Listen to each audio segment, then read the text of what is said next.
Temos já há algum tempo tratado de alguns assuntos do nosso dia a dia, algumas preocupações e algumas colocações que a palavra de Deus nos traz a respeito de acontecimentos e perspectivas da nossa experiência histórica.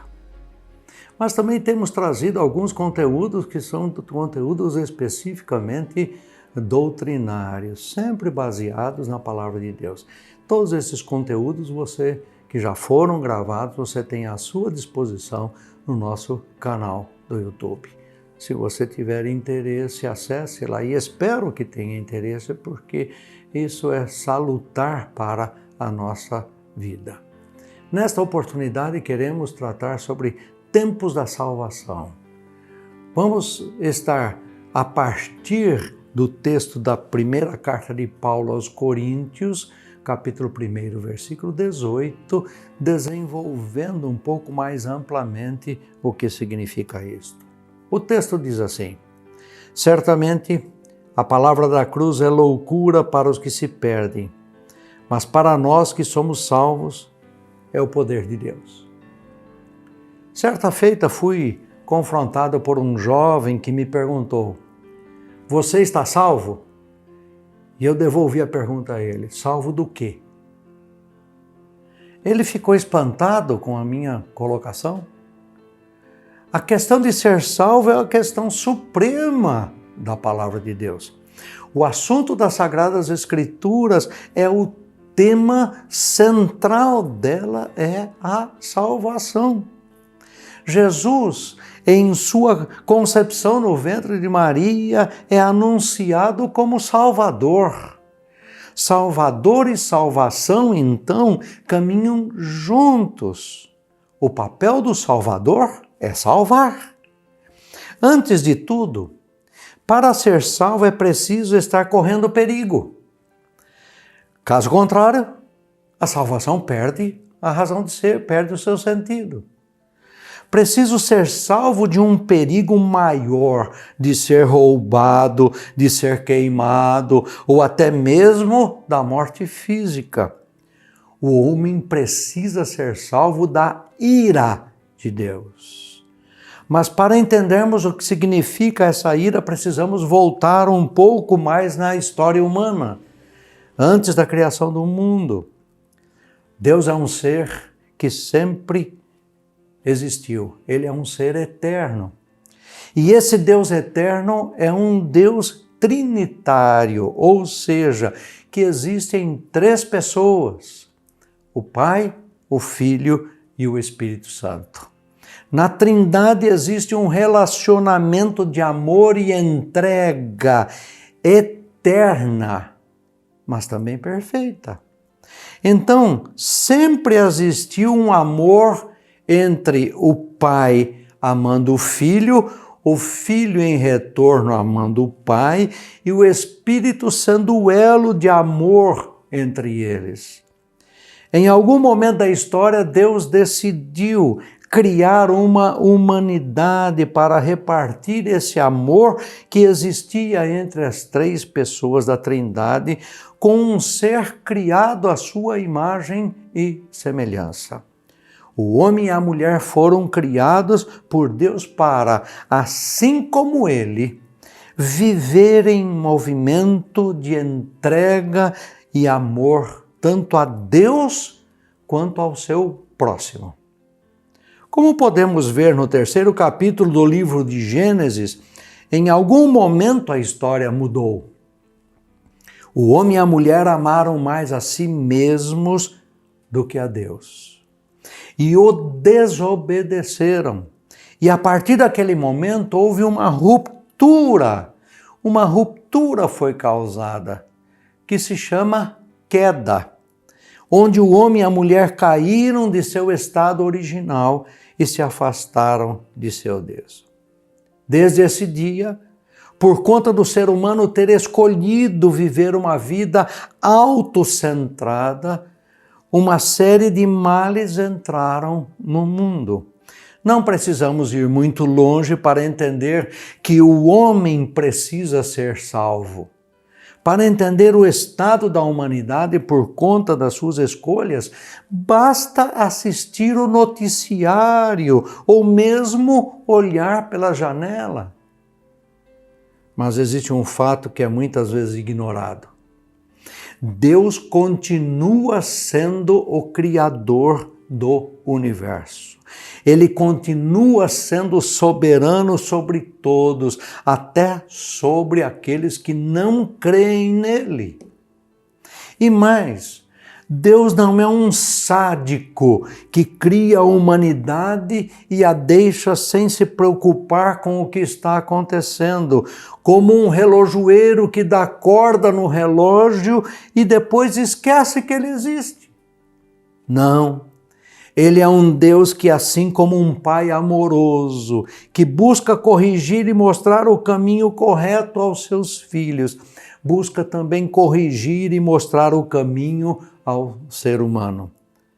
Afinal, que pai gostaria de ver seus filhos fazendo tudo errado e se prejudicando e não interferiria, ou melhor, não se iraria? Mas não como uma ira humana, influenciada pelo pecado, por egoísmo, orgulho ou qualquer outra coisa semelhante. Não! Deus se ira de uma maneira amorosa e pura, diferente de você e de mim. O ser humano está vivendo uma vida totalmente diferente do que deveria. O homem está olhando para si mesmo ao invés de olhar para Deus e para os outros. Na realidade, ele nem sabe que precisa ser salvo de alguma coisa. As pessoas preferem uma vida autônoma ao invés de uma vida de obediência e retidão. Obediência a Deus e retidão segundo aquilo que Deus ensina. Perguntamos novamente, salvo de quê? O significado bíblico de salvação é amplo e variado. Na forma mais simples, o verbo salvar significa resgatar de uma situação perigosa ou ameaçadora. Quando Israel escapa da derrota das mãos de seus inimigos no campo de batalha, ele se diz salvo. Quando as pessoas se recuperam de uma doença com risco de vida, elas experimentam salvação. Quando a colheita é resgatada de praga ou seca, o resultado é a salvação. A Bíblia usa o termo salvação em um sentido específico para se referir à nossa redenção definitiva do pecado e à reconciliação com Deus. Nesse sentido, a salvação é da calamidade final, do juízo final que tem como consequência a morte eterna ou, biblicamente, a eternidade no inferno. A salvação final é realizada por Cristo. Segundo Paulo escreve na primeira carta aos Tessalonicenses, capítulo 1, versículo 10, ele diz assim: e para aguardar dos céus o seu Filho, a quem ele ressuscitou dentre os mortos, Jesus, que nos livra da ira vindoura. A Bíblia anuncia claramente que haverá um dia de julgamento em que todos os seres humanos serão responsabilizados diante do tribunal de Deus. Para muitos, esse dia do Senhor será um dia de trevas, sem qualquer manifestação de luz. Esse será o dia em que Deus vai derramar a sua ira contra os ímpios e impenitentes. Será o holocausto final, a hora mais escura, a pior calamidade da história humana. Ser liberto da ira de Deus, que muito certamente virá sobre o mundo, é a salvação definitiva. Essa é a operação de resgate que Cristo executa para o seu povo como seu Salvador. Então podemos destacar aqui 3 tempos da salvação. Ao observarmos o que a Bíblia tem a nos dizer a respeito daquilo que Jesus Cristo é capaz, inclusive de salvar o que nele crê, podemos concluir que isso se dá nos 3 tempos da vida: passado, presente e futuro. Vejamos mais detalhadamente. Primeiro, o crente foi salvo definitivamente da condenação, da culpa e da penalidade do pecado. No passado, quando o homem crê que Jesus é o Filho de Deus e entrega-se a Ele, o efeito da sua obra, da obra de Cristo, resolve pecados passados. Ou seja, Deus os perdoa, fazendo deste homem uma nova criatura. É o que Paulo expressa na sua carta aos Efésios, no capítulo 2, versículo 5. E estando nós mortos nos nossos delitos, nos deu vida juntamente com Cristo. Pela graça sois salvos.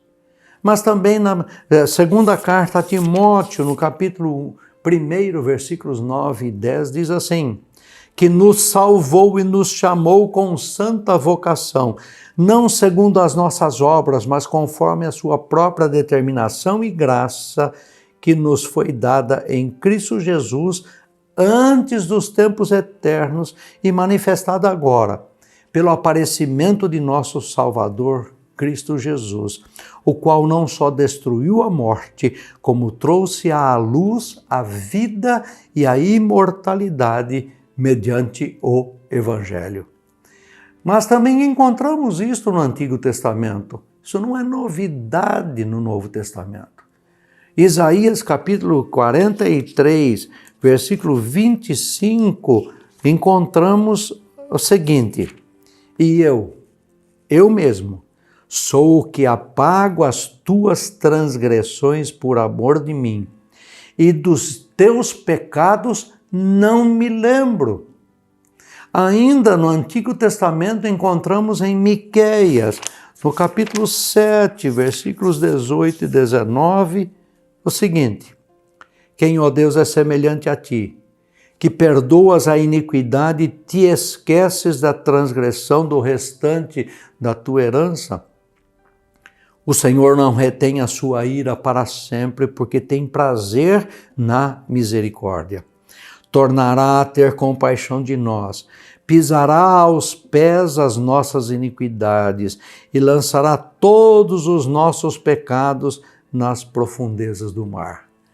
Não bastasse essa expressão vinda de lá do Antigo Testamento, ainda encontramos na carta de Paulo aos Coríntios, na segunda carta, capítulo 5, versículo 17, temos: e assim, se alguém está em Cristo, é nova criatura. As coisas antigas já passaram, e eis que se fizeram novas. A salvação do Espírito no instante da conversão é instantânea, é completa, ela é segura, ela é passada e ela é para sempre.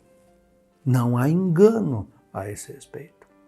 Mas, em segundo lugar, estamos sendo salvos do hábito e do domínio, do poder dominante do pecado. Temos muitos textos a esse respeito, pois, quanto ao presente, a salvação operada por Cristo tem o poder de libertar o homem da impiedade e injustiça que o pecado lhe impõe. Encontramos em Romanos, no capítulo 1, versículo 18, encontramos: a ira de Deus se revela do céu contra toda impiedade e perversão dos homens que detêm a verdade pela injustiça.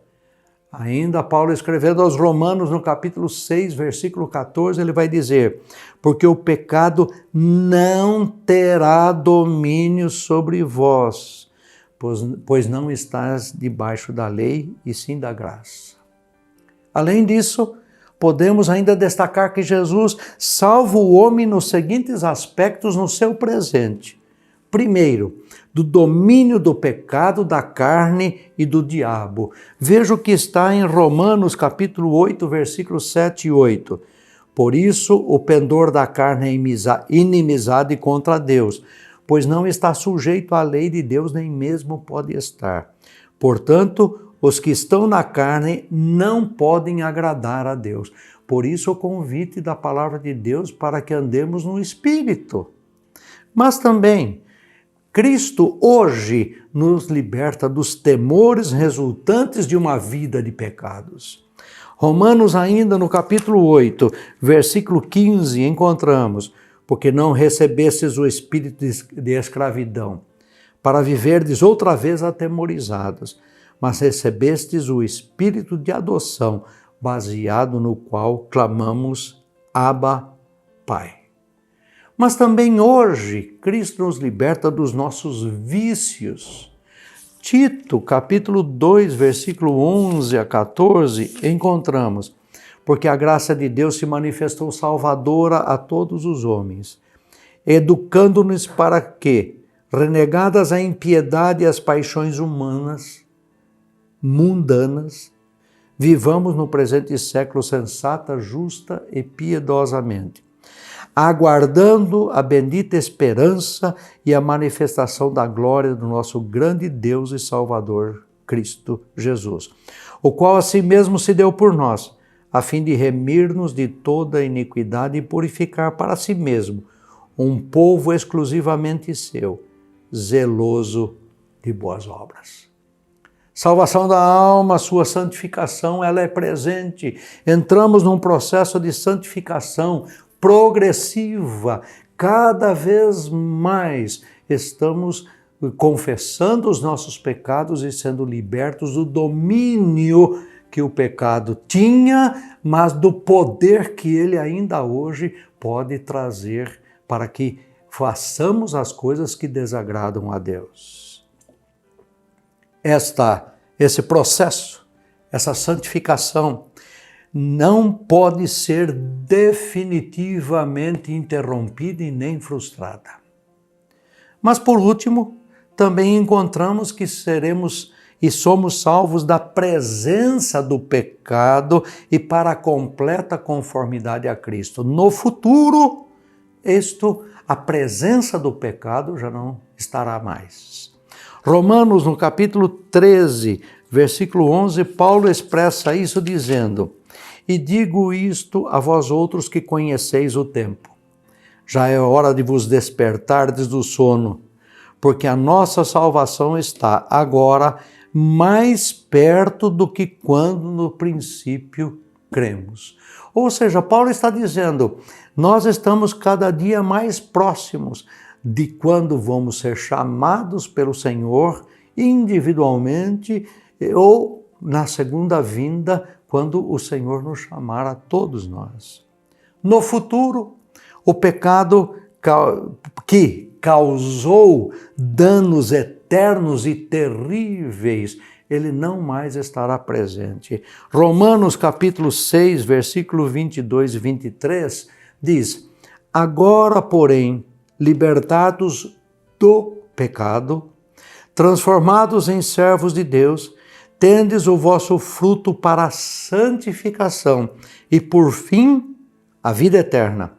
Porque o salário do pecado é a morte, mas o dom gratuito de Deus é a vida eterna em Cristo Jesus, nosso Senhor. No entanto, a obra salvadora de Jesus alcança o futuro daqueles que creem nele, podendo ser visto principalmente no fato de que são livres da ira futura. É o que Paulo mesmo vai dizer em Romanos capítulo 5, versículo 9. Logo, muito mais agora, sendo justificados pelo seu sangue, seremos por ele salvos da ira.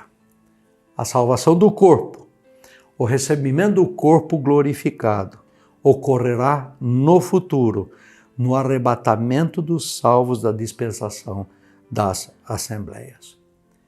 1 de João, capítulo 3, primeira carta dele, capítulo 3, versículo 2, encontramos: amados, agora somos filhos de Deus, e ainda não se manifestou o que haveremos de ser. Sabemos que quando ele se manifestar, seremos semelhantes a ele, porque haveremos de vê-lo como ele é.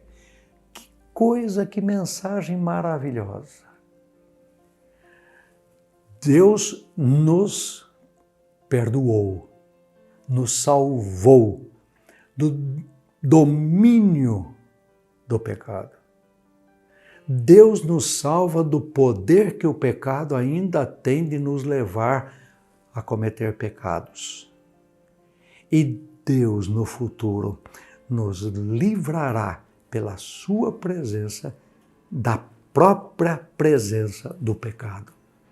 Na vida eterna com Ele, o pecado não terá lugar. Que notícia mais fantástica e mais maravilhosa. Que notícia mais significativa. Aquilo que Deus fez em Cristo Jesus por nós. Abrace isto. Creia no Senhor Jesus Cristo como seu único e suficiente Salvador, como o Filho de Deus. E será salvo. Deus te abençoe.